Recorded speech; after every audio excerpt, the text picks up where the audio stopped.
ಪ್ರೀತಿಯ ವಿದ್ಯಾರ್ಥಿಗಳಿಗೆ ABG spoken English ಕ್ಲಾಸಸ್ಗೆ ಆದರದ ಸ್ವಾಗತ. ಪ್ರೀತಿಯ ವಿದ್ಯಾರ್ಥಿಗಳೇ, ಇವತ್ತಿನ ಈ ತರಗತಿಯಲ್ಲಿ 10ನೇ ತರಗತಿಯ ಮೊದಲ ಒಂದು ಪದ್ಯ ಗ್ರ್ಯಾಂಡ್ ಮಾ ಕ್ಲೈಮ್ಸ್ ಅ ಟ್ರೀ ಅಥವಾ grand mother claims a tree, ಈ ಒಂದು ಪದ್ಯದ ಶೀರ್ಷಿಕೆಯನ್ನು ಹೊಂದಿರುವಂತಹ ಈ ಪದ್ಯವನ್ನು ರಸ್ಕಿನ್ ಬಾಂಡ್ ಅಂತಕ್ಕಂಥ ಕವಿಗಳು ಬರೆದಿದ್ದಾರೆ. ಸೊ ಪ್ರೀತಿಯ ವಿದ್ಯಾರ್ಥಿಗಳೇ, 10ನೇ ತರಗತಿಯ ಎಲ್ಲ ಪಾಠದ ಕನ್ನಡದ ವಿವರಣೆ ಮತ್ತು ಪ್ರಶ್ನೆ ಉತ್ತರಗಳಿಗಾಗಿ ನೀವು ಈ ಒಂದು ವಿಡಿಯೋದ ಡಿಸ್ಕ್ರಿಪ್ಷನ್ ಬಾಕ್ಸಲ್ಲಿ ನಾನು ಲಿಂಕನ್ನು ಶೇರ್ ಮಾಡಿದ್ದೇನೆ, ಅದನ್ನು ನೋಡಿಕೊಳ್ಳಿ. ಬನ್ನಿ ಮುದ್ದು ವಿದ್ಯಾರ್ಥಿಗಳೇ, ಈಗ ಮೊದಲ ಒಂದು ಲೈನನ್ನು ನಾವು ಅಧ್ಯಯನ ಮಾಡೋಣ. ನಾವು ಈಗ ಹಿಯರ್ ಈಸ್ ಅ ಪೋಯಮ್, ಇಲ್ಲಿ ಒಂದು ಪದ್ಯವಿದೆ. As the very title suggest, ಈ ಒಂದು ಪಾಠದ ಅಥವಾ ಈ ಒಂದು ಪದ್ಯದ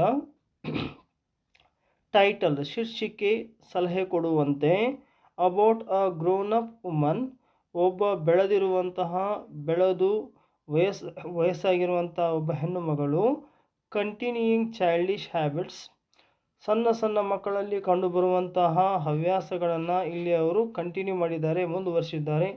ಆ್ಯಂಡ್ ಡಿಸೈರ್ಸ್, ಅಂತಹ ಆಶೆಗಳನ್ನು ನಾವು ಅಜ್ಜಿಯಲ್ಲಿ ಕಾಣಬಹುದು, ಅಂತಹ ಹ್ಯಾಬಿಟ್ಗಳನ್ನು ಅಜ್ಜಿ ಇಟ್ಕೊಂಡಿದ್ದಾಳೆ ಅಂತಕ್ಕಂಥದ್ದು. ಇಲ್ಲಿ ವಯಸ್ಸಾಗಿರ್ತಕ್ಕಂತಹ ಏನು ಅಜ್ಜಿ ಇದ್ದಾರೆ, ಅವರು ತಮ್ಮ ಬಾಲ್ಯದಲ್ಲಿ ಕಲ್ತಿರತಕ್ಕಂಥ ಒಂದಿಷ್ಟು ಹ್ಯಾಬಿಟ್ಗಳನ್ನು ಇನ್ನೂ ಕಂಟಿನ್ಯೂ ಮಾಡ್ತಾ ಇದ್ದಾರೆ ಅಥವಾ ಇನ್ನೂ ಮುಂದುವರ್ಸ್ಕೊಂಡು ಹೋಗ್ತಾ ಇದ್ದಾರೆ, ಅಂಥ ಡಿಸೈರ್ಗಳನ್ನು ಅವರು ಹೊಂದಿದ್ದಾರೆ.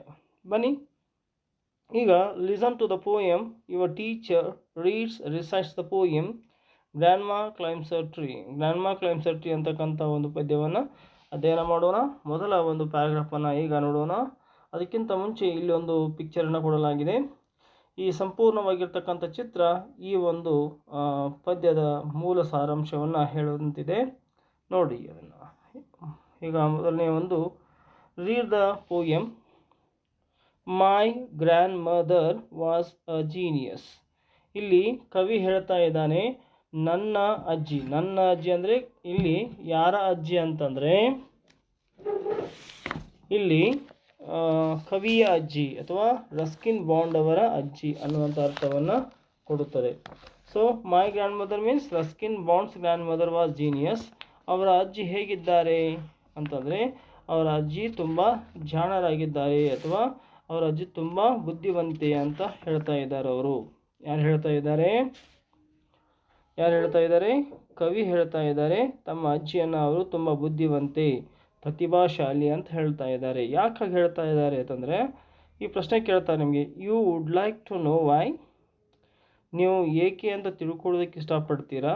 ನಮ್ಮ ಅಜ್ಜಿಯನ್ನು ನಾನು ತುಂಬ ಜೀನಿಯಸ್ ಅಂತ ಹೇಳ್ತಾ ಇದ್ದೀನಲ್ಲ, ನಾನು ಅವಳನ್ನು ಪ್ರತಿಭಾವಂತೆ ಅಂತ ಹೇಳ್ತಾ ಇದ್ದೇನಲ್ಲ, ಅದನ್ನು ಯಾಕೆ ಅಂತ ನೀವು ತಿಳ್ಕೊಳ್ಳೋದಕ್ಕೆ ಇಷ್ಟಪಡ್ತೀರಾ ಅಂತ ಪ್ರಶ್ನೆ ಮಾಡ್ತಾ ಇದ್ದಾರೆ ಕವಿಗಳು ಈ ಓದುಗರಿಗೆ. You would like to know why because she could climb trees spreading over high. ಯಾಕೆ ಇಲ್ಲಿ ಕವಿ ತಮ್ಮ ಅಜ್ಜಿಯನ್ನು ತುಂಬ ಪ್ರತಿಭಾವಂತೆ ಅಂತ ಕರೀತಾನೆ ಅಂತಂದರೆ, ಅಜ್ಜಿಯು ಗಿಡವನ್ನು ಹತ್ತಬಲ್ಲವಳು. ಶಿ ಕುಡ್ ಕ್ಲೈಂಬ್ ಟ್ರೀಸ್, ಅವಳು ಗಿಡವನ್ನು ಹತ್ತಬಲ್ಲವಳಾಗಿದ್ದು, ಎಂಥ ಮರವನ್ನು ಹತ್ತಬಲ್ಲವಳಾಗಿದ್ದರು ಅಂತಂದರೆ ಸ್ಪ್ರೆಡ್ಡಿಂಗ್ ಅವರ್ ಹೈ, ಹರಡಿಕೊಂಡಿರ್ತಕ್ಕಂಥ ಮರಗಳಾಗಿರಬಹುದು, ಎತ್ತರಕ್ಕೆ ಬೆಳೆದಿರ್ತಕ್ಕಂತಹ ಮರಗಳಾಗಿರ್ಬೋದು, ಯಾವುದೇ ಗಿಡ ಮರ ಇರ್ಬೋದು, ಅದನ್ನು ಹತ್ತುವಂಥ ಒಂದು ಶಕ್ತಿ ಅವಳಲ್ಲಿತ್ತು, ಅಂಥ ಒಂದು ಸಾಮರ್ಥ್ಯ ಅವಳಲ್ಲಿತ್ತು. ಆ ಕಾರಣಕ್ಕಾಗಿ ಕವಿ ಏನಂತ ಹೇಳ್ತಾ ಇದ್ದಾನೆ, my grandmother was a genius ಅಂತ ಹೇಳ್ತಾ ಇದ್ದಾನೆ. ಬನ್ನಿ ಮುಂದೇನಾಯ್ತು ನೋಡೋಣ ಅಂತ. She would be off their branches in a tries ಅಂತ ಹೇಳ್ತಾರೆ. ಅಂದರೆ ವೆರಿ ಕ್ವಿಕ್ಲಿ, ಇಲ್ಲಿ ಟ್ರೈಸ್ ಅಂದರೆ ಏನು ಅರ್ಥ ಆಗುತ್ತೆ ಅಂದರೆ, ಅವಳು ತುಂಬ ಬೇಗನೆ ಒಂದು ಗಿಡವನ್ನು ಹತ್ತಬಲ್ಲವಳಾಗಿದ್ದಳು ಅಂತ ಸಾಮರ್ಥ್ಯ ಅವಳಿಗಿತ್ತು, ಅದಕ್ಕೆ ಹೇಳ್ತಾರೆ ಶಿ ವುಡ್ ಬಿ ಅಪ್ ಅಂದರೆ ಅವಳು ಗಿಡಗಳನ್ನು ಹತ್ತಬಲ್ಲವಳಾಗಿದ್ದರು. ಹೇಗೆ ಅಂತಂದರೆ their branches in a tries ಅಂತ ಹೇಳ್ತಾರೆ. ಅಂದರೆ ಕೆಲವು ನಿಮಿಷಗಳಲ್ಲಿ ಅಥವಾ ಕೆಲವು ಹೊತ್ತಿನಲ್ಲಿ ಏನು ಮಾಡ್ತಾ ಇದ್ರು ಅವರು, ಆ ಗಿಡದ ರೆಂಬೆ ಕೊಂಬೆಗಳ ಮೇಲೆ ಹೋಗಿ ಕೂತ್ಕೊಳ್ತಾ ಇದ್ರು, ಅಷ್ಟು ಸಾಮರ್ಥ್ಯವನ್ನು ಹೊಂದಿರತಕ್ಕಂಥವ್ರು. And mind you, it means remember you, ಇದನ್ನು ನೆನಪಿಟ್ಟುಕೊಳ್ರಿ, ಎಚ್ಚರಿಕೆಯಿಂದ ಗಮನಿಸ್ರಿ. ಏನಂಥೇಳಿ, when last she climbed a tree she was 62. ನೋಡಿರಿ, ಇಲ್ಲಿ ಇನ್ನೊಂದು ಇನ್ಫಾರ್ಮೇಷನ್ ಕೊಡ್ತಾ ಇದ್ದಾರೆ ತಮ್ಮ ಅಜ್ಜಿಯ ಬಗ್ಗೆ. ಅವಳು ಅಂದರೆ ಈ ಒಂದು ಪೊಯೆಟ್ನ ಅಜ್ಜಿ ಏನಿದ್ದಾಳೆ, ಅವಳು ಕೊನೆಯದಾಗಿ ಮರವನ್ನು ಹತ್ತಿರ್ತಕ್ಕಂಥದ್ದು ಯಾವಾಗ ಅಂತಂದರೆ ಅವಳ 62ನೇ ವಯಸ್ಸಿನಲ್ಲಿ ಏನು ಮಾಡಿದ್ದಾಳೆ ಅವಳು ಕೊನೆಯ ಬಾರಿಗೆ ಗಿಡವನ್ನು ಹತ್ತಿದ್ದಾಳೆ. ಈವನ್ ಸಿನ್ಸ್ ಚೈಲ್ಡ್ಹುಡ್, ಯಾವಾಗಿಂದ ಈ ಹತ್ತುವಂತಹ ಹವ್ಯಾಸ ಅವಳಿಗಿದೆ ಅಂತಂದರೆ ಎವರ್ ಸಿನ್ಸ್ ಚೈಲ್ಡ್ಹುಡ್ ಅಂತ ಹೇಳ್ತಾರೆ. ಎವರ್ ಅಂತಂದರೆ ಬಾಲ್ಯದಿಂದಲೇ ಇಂಥ ಒಂದು ಹ್ಯಾಬಿಟನ್ನು ಅವಳು ಹೊಂದಿದ್ಳು.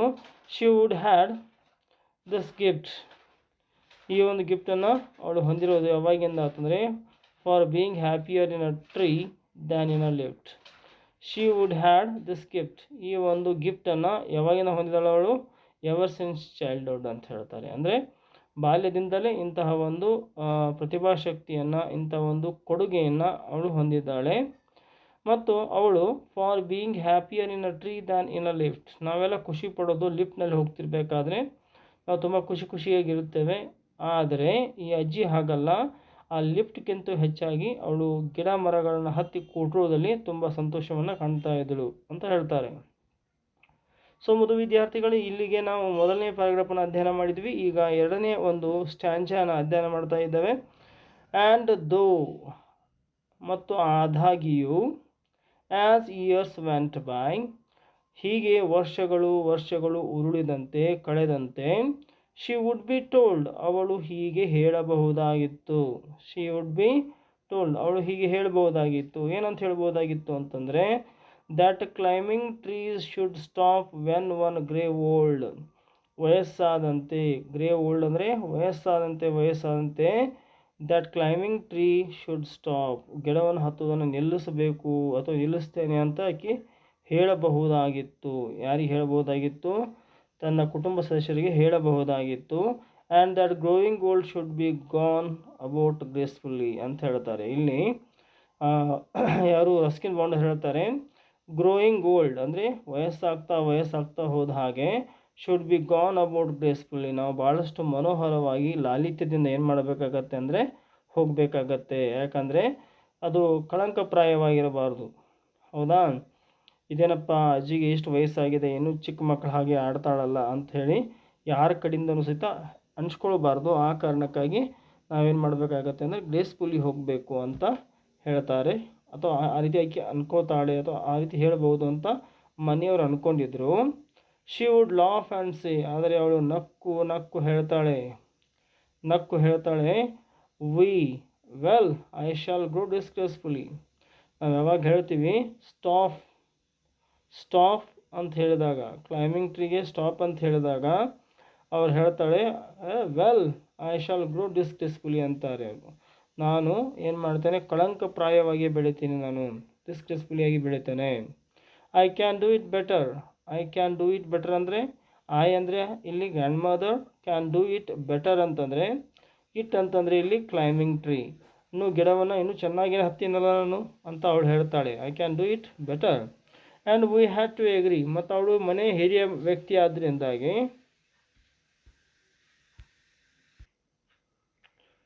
ಇಲ್ಲಿ ಟ್ರೀ ಅಂತ ಹೇಳ್ತಾರೆ.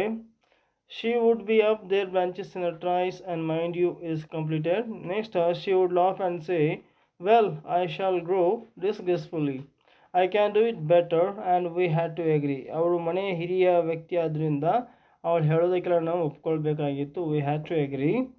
For in all the garden there wasn't a tree she had not been up at one or ಅನ್ನದರ್ ಅಂತ ಹೇಳ್ತಾರೆ. For in all the garden, ಅವರ ಮನೆಯ ಅಕ್ಕಪಕ್ಕದಲ್ಲಿರ್ತಕ್ಕಂಥ ಎಲ್ಲ ಗಾರ್ಡನ್ನಲ್ಲಿರ್ತಕ್ಕಂಥ ಎಲ್ಲ ಮರಗಳನ್ನು ಅವಳು ಯಾವುದೇ ಒಂದು ಮರವನ್ನು ಬಿಡದೆ ಎಲ್ಲ ಮರಗಳನ್ನು ಹತ್ತಿ ಬಿಟ್ಟಿದ್ದಳು ಅಂಥೇಳಿ. For in all the garden there wasn't a tree she had not been up, ಅವಳು ಹತ್ತದೇ ಇರತಕ್ಕಂಥ ಯಾವುದೇ ಒಂದು ಮರ ಇರಲಿಲ್ಲ. At one time or another, ಅವಳು ಒಂದು ಟೈಮ್ ಆದರೂ ಹತ್ತಿದ್ದಳು ಅಥವಾ ಒಂದಕ್ಕಿಂತ ಹೆಚ್ಚಿನ ಸಮಯವನ್ನು ಸಹಿತ ತನ್ನ ಅಕ್ಕಪಕ್ಕದ ಮನೆಯಲ್ಲಿರ್ತಕ್ಕಂಥ ಗಿಡಗಳನ್ನು ಅವಳು ಹತ್ತಿದ್ದಳು ಅಂತ ಹೇಳ್ತಾರೆ. Having learn to climb from a loving brother when she was 6. ಹಾಗಾದರೆ ಅಜ್ಜಿ ಈ ಒಂದು ಮರವನ್ನು ಹತ್ತುವಂಥ ಹ್ಯಾಬಿಟನ್ನು ಯಾವಾಗ ಬೆಳೆಸ್ಕೊಂಡ್ಳು? ಹಾಗಾದರೆ ಮರ ಹತ್ತುವುದನ್ನು ಅವಳಿಗೆ ಯಾರು ಕಲಿಸ್ಕೊಟ್ರು ಅಂತಂದರೆ having learn to climb from a loving brother ಅಂತ ಹೇಳ್ತಾರೆ. ಅಂದರೆ ಈ ಹತ್ತುವಂತಹ ಒಂದು ಏನು ಗಿಡವನ್ನು ಹತ್ತುವಂಥದ್ದು ಒಂದು ಕಲಿಯುವುದಿದೆ, ಆ ಕಲಿಯುವುದನ್ನು ಯಾರಿಂದ ಕಲಿತರು ಅಂತಂದರೆ ಅವಳ ಒಂದು ಪ್ರೀತಿಯ ಅಣ್ಣನಿಂದ ಕಲಿತಳು. ಯಾವಾಗ ಕಲಿತಳು ಅಂತಂದರೆ ವೆನ್ ಶಿ ವಾಸ್ 6, ಯಾವಾಗ ಅವಳಿಗೆ 6 ವರ್ಷ ಆಗಿತ್ತು ಆ ಸಮಯದಲ್ಲಿ ಅವಳು ಗಿಡ ಹತ್ತುವುದನ್ನು ಕಲಿತಿದ್ದಳು ಅವಳ ಅಣ್ಣನಿಂದ. But it was feared by all, ಆದರೆ ಈ ಒಂದು ಕೆಲಸ ಏನಿದೆ ಗಿಡ ಹತ್ತುವಂಥ ಕೆಲಸ ಯಾವಾಗ ಅಜ್ಜಿ ಮಾಡ್ತಾ ಇದ್ದಳು ಇದು ಎಲ್ಲರಿಗೆ ಭಯವನ್ನು ಉಂಟು ಮಾಡ್ತಾ ಇತ್ತು. It was feared by all that one day she would have a terrible fall. ಏನಂತ ಹೆದರಿಕೆ ಇತ್ತು ಅವರಿಗೆ ಅಂತಂದರೆ ಒಂದು ದಿನ ಅಜ್ಜಿ ಭಾಳಷ್ಟು ಭಯಂಕರವಾಗಿ ಏನು ಮಾಡ್ತಾಳೆ, ಗಿಡದಿಂದ ಬೀಳಬಹುದು ಅನ್ನುವಂಥ ಒಂದು ಭಯ, ಅದು ಟೆರಿಬಲ್ ಫಾಲ್, ಭಯಂಕರವಾಗಿ ಬೀಳಬಹುದು ಅಂತ ಅವರೆಲ್ಲರೂ ಅಂದ್ಕೊಳ್ತಾ ಇದ್ರು. That one day she would have a terrible fall ಅಂತ ಹೇಳ್ತಾರೆ. The outcome was different. While we were in town, she climbed a tree and could not come down. ಏನಾಗಿತ್ತು ಅಂತಂದರೆ ಔಟ್ಕಮ್ ಅಂದರೆ ರಿಸಲ್ಟ್, ಫಲಿತಾಂಶ ಅಂತ ಅರ್ಥ ಆಗುತ್ತೆ. ದ ಔಟ್ಕಮ್ ವಾಸ್ ಡಿಫ್ರೆಂಟ್, ಇಲ್ಲಿ ಬಂದಿರತಕ್ಕಂತಹ ಫಲಿತಾಂಶ ಮಾತ್ರ ವಿಭಿನ್ನವಾಗಿತ್ತು. While we were in town, ಈ ಕುಟುಂಬ ಸದಸ್ಯರೆಲ್ಲರೂ ಪಟ್ಟಣದಲ್ಲಿರಬೇಕಾಗಿದ್ದರೆ, ಶಿ ಕ್ಲೈಮ್ಡ್ ಅ ಟ್ರೀ, ಅವಳು ಒಂದು ಗಿಡವನ್ನು ಹತ್ತಿದಳು, and could not come down, ಅವಳು ಕೆಳಗೆ ಇಳಿದು ಬರಲಿಕ್ಕೆ ಸಾಧ್ಯ ಆಗ್ತಾ ಇದ್ದಿರಲಿಲ್ಲ. ಆಫ್ಟರ್ ದ ರೆಸ್ಕ್ಯೂ ಅಂದರೆ ಈ ಅಪಾಯದಿಂದ ಪಾರಾದ ಮೇಲೆ, ಯಾವಾಗ ಗಿಡವನ್ನು ಹತ್ತಿದಳು ಆದರೆ ಕೆಳಗೆ ಇಳಲಿಕ್ಕೆ ಬರ್ತಾ ಇರಲಿಲ್ಲ, ಆ ಒಂದು ಅಪಾಯದಿಂದ ಯಾವಾಗ ಪಾರಾದಳು, after the rescue the doctor took granny's temperature and said, ಮನೆಗೆ ಬಂದಿರತಕ್ಕಂಥ ವೈದ್ಯರು ಏನು ಮಾಡ್ತಾರೆ, ಅಜ್ಜಿಯ ಒಂದು ದೈಹಿಕ ಅಥವಾ ದೇಹದ ಉಷ್ಣಾಂಶವನ್ನು ಏನು ಮಾಡ್ತಾರೆ, ಚೆಕ್ ಮಾಡಿ ಏನು ಮಾಡ್ತಾರೆ ಹೇಳ್ತಾರೆ, I strongly recommended a quiet week in a bed. ಅವರ ಆರೋಗ್ಯವನ್ನು ಗಮನಿಸಿ ಏನು ಮಾಡ್ತಾರೆ ವೈದ್ಯರು, ಐ ಸ್ಟ್ರಾಂಗ್ಲಿ ರೆಕಮೆಂಡೆಡ್ ಅಂತ ಹೇಳ್ತಾರೆ, ನಾನು ಬಲವಾಗಿ ಶಿಫಾರಸು ಮಾಡ್ತೇನೆ. ಏನಂತ ಶಿಫಾರಸು ಮಾಡ್ತಾರೆ doctor, a quiet week in a bed, ಒಂದು ವಾರದವರೆಗೆ ನೀನು ಬೆಡ್ ಬಿಟ್ಟು ಹೊರಗೆ ಬರೋ ಹಾಗಿಲ್ಲ ಅಂತ ಆ ಒಂದು ವೈದ್ಯರು ಭಾಳಷ್ಟು ಬಲವಾಗಿ ಏನು ಮಾಡ್ತಾರೆ, ರೆಕಮೆಂಡ್ ಮಾಡ್ತಾರೆ, ಶಿಫಾರಸನ್ನು ಮಾಡ್ತಾರೆ. ವಿತ್ ರಿಲೀಫ್, ಯಾವಾಗ ಡಾಕ್ಟ್ರು ಹೀಗೆ ಹೇಳಿದರು ಎಲ್ಲ ಕುಟುಂಬ ಸದಸ್ಯರಿಗೂ ತುಂಬ ಸಂತೋಷ ಆಗಿಬಿಡ್ತು, ಬಹಳಷ್ಟು ರಿಲೀಫ್ ಅಂತ ಅನಿಸ್ತಾ ಇತ್ತು ಅವರಿಗೆ. ಯಾಕೆ ರಿಲೀಫ್ ಆಯಿತು, ಯಾಕೆ ನಿಟ್ಟುಸಿರು ಬಿಟ್ಟರು ಅಂತಂದರೆ, ಆ್ಯಂಡ್ ಟಕ್ಡ್ ಹರ್ ಅಫ್ ವೆಲ್, ಅವಳು ಮತ್ತೆ ಇನ್ನು ಒಂದು ವಾರ ಹಾಸಿಗೆಯಿಂದ ಹೇಳಬೇಕಾದ್ರೆ ಆಕೆ ಸುಧಾರಿಸ್ಕೊಳ್ಬೇಕಾದ್ರೆ ಒಂದು ವಾರ ಆದರೂ ಬೇಕು ಅಂತ ಅವರಿಗೆ ಗೊತ್ತಾಯಿತು. ಅಲ್ಲಿವರೆಗೆ ಆದರೂ ನಾವು ವಿಶ್ರಾಂತಿಯಿಂದ ಇರ್ತೀವಿ ಅನ್ನುವಂಥ ವಿಚಾರ ಅವಳದು. ಪುವರ್ ಗ್ರ್ಯಾನಿ, ಪಾಪದ ಅಜ್ಜಿ, ಫಾರ್ ಹರ್, ಅವಳಿಗೆ, it was like a brief season in hell, ಅವಳಿಗೆ ಆ ಒಂದು 7 ದಿನಗಳನ್ನು ಕಳೆಯೋದು ಅಥವಾ ಒಂದು ವಾರನ ಬೆಡ್ ಮೇಲೆ ಕಳೆಯೋದು ಯಾವ ರೀತಿ ಅನಿಸಿರಬಹುದು ಅಂತ ಕವಿಯಲ್ಲಿ ಹೇಳ್ತಾ ಇದ್ದಾನೆ, ಅದು ಅವಳಿಗೆ ನರಕದ ಥರ ಅನಿಸಿದೆ. ನರಕದಲ್ಲಿ ಒಂದು ಸೀಸನ್ ಅಥವಾ ಒಂದು ಕಾಲ ಇದ್ದ ಹಾಗೆ ಬಂದಾಗ ಅನುಭವ ಆಗ್ತಾ ಇದೆ ಬೆಡ್ ಮೇಲೆ ಇರೋದು. ಯಾಕಂದರೆ ದಿನ ಬೆಳಗ್ಗೆ ಅವಳೇನು ಮಾಡ್ತಾಯಿದ್ರು, ಮುಂಜಾನೆಯಿಂದ ಸಾಯಂಕಾಲದವರೆಗೆ ಗಿಡದಲ್ಲಿ ತಮ್ಮ ಸಮಯವನ್ನು ಕಳೀತಾ ಇದ್ದರು. ಆ ಕಾರಣಕ್ಕಾಗಿ ಈಗ ಬೆಡ್ ಮೇಲೆ ಕಳೆಯೋದು ಅವಳಿಗೆ ಒಂಥರ ನರಕ ಯಾತನೆ ಅಂತ ಅನ್ನಿಸ್ತಾ ಇದೆ. It was like a brief season in hell. Confined to her bedroom, ಈಗ ಅವಳು ಕನ್ಫೈನ್ಡ್ ಅಂದರೆ ಸೀಮಿತಗೊಂಡಿದ್ದಾಳೆ. ಎದಕ್ಕೆ, ಅವಳ ಒಂದು ಬೆಡ್ರೂಮ್ಗೆ, ಮಲಗುವ ಕೋಣೆಗೆ. While every breeze ವಿಸ್ಪರ್ಡ್ of a summer and dancing leaves, ಮತ್ತು ಆ ಒಂದು ಮಲ್ಕೊಂಡಿರ್ತಕ್ಕಂಥ ಕೋಣೆಗೆ ಏನು ಮಾಡ್ತಾ ಇದೆ, ಬ್ರೀಸ್ ಬರ್ತಾ ಇದೆ. ಬ್ರೀಸ್ ಅಂದರೆ ತಂಗಾಳಿ ಅಂತ ಅರ್ಥವನ್ನು ಕೊಡುತ್ತೆ. ವೈಲ್ ಎವ್ರಿ ಬ್ರೀಸ್, ಅಲ್ಲಿ ಆ ಕಿಟಕಿಯ ಮುಖಾಂತರ ಬರ್ತಕ್ಕಂಥ ಏನು ತಂಗಾಳಿ ಇದೆ ಅದು ವಿಸ್ಪರ್ಡ್ ಆಫ್ ಸಮ್ಮರ್, ಅದು ಅವಳಿಗೆ ಕಿವಿ ಮಾತನ್ನು ಹೇಳ್ತಾ ಇದೆ, ಬಾ ಈಗ ಸಮರ್ ಆರಂಭ ಆಗುತ್ತೆ.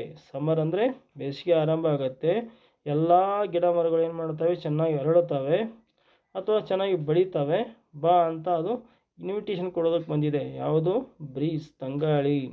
ಆ್ಯಂಡ್ ಡ್ಯಾನ್ಸಿಂಗ್ ಲೀವ್ಸ್, ಮತ್ತು ಹೇಳ್ತಾರೆ ಅವರು ಯಾವ್ಯಾವ ಅವಳಿಗೆ ಹೇಳ್ತಾ ಇವೆ ಅಂತಂದರೆ, ಡ್ಯಾನ್ಸಿಂಗ್ ಲೀವ್ಸ್ ಸಹಿತ, ನೃತ್ಯ ಮಾಡ್ತಕ್ಕಂಥ ಗಾಳಿಗೆ ಅತ್ತ ಇತ್ತ ಹೊಯ್ದಾಡ್ತಕ್ಕಂತಹ ಎಲೆಗಳು ಏನು ಮಾಡ್ತಾ ಇವೆ, ಅವಳಿಗೆ ಹೇಳ್ತಾ ಇವೆ ಏನಂತೇಳಿ, ಬಾ ಈಗ ಬೇಸಿಗೆ ಆರಂಭ ಆಗಿದೆ ಅಂತ ಅವಳಿಗೆ ಇನ್ವಿಟೇಷನ್ ಕೊಡ್ಲಿಕ್ಕೆ ಬಂದಿವೆ.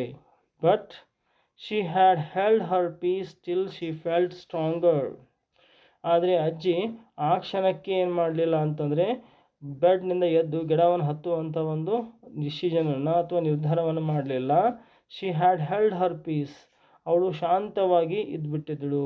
ಎಲ್ಲಿಯವರೆಗೆ ಅಂದರೆ till she felt stronger.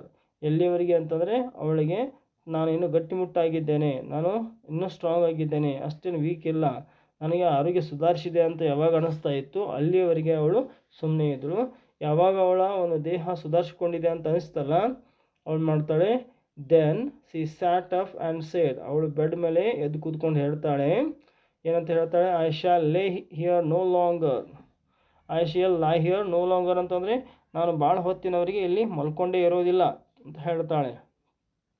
And she called for my father and told him ಅನ್ಡಾಂಟೆಡ್.